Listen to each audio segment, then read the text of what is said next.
ചുണ്ടയിൽ കത്തിരി but ചെയ്തത് പൊടിച്ചാന്ന് നമുക്ക് നോക്കാം. ഇത് അന്ന് ഞാൻ ഒരു വീഡിയോ ഇട്ടിരുന്നു ചുണ്ടയിൽ കത്തിരി ബട്ട് ചെയ്തത്. നമുക്ക് നോക്കാം പൊടിച്ചിട്ടുണ്ടാന്നുള്ളത്.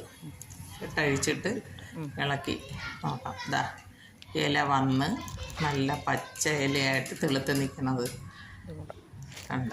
പിന്നെ ഇപ്പുറത്തെ കൊമ്പിൽ ഞാൻ അതിന് ശേഷമാണ് വഴുതനേര ഒരു കമ്പ് ബട്ട് ചെയ്തത്.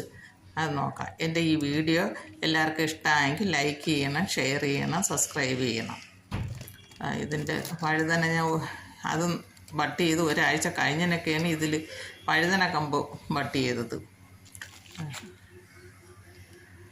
അതിന് കവറിളക്കി നോക്കാം. അതിൽ അത്രയും വലിയ ഇല വന്നില്ല. ഇതിലും ഇതാണ് നേരത്തെ ആയിട്ടുണ്ട് വലിയ ഇലയൊക്കെ വന്നത്. എല്ലാവരും ചെയ്ത് നോക്കണം.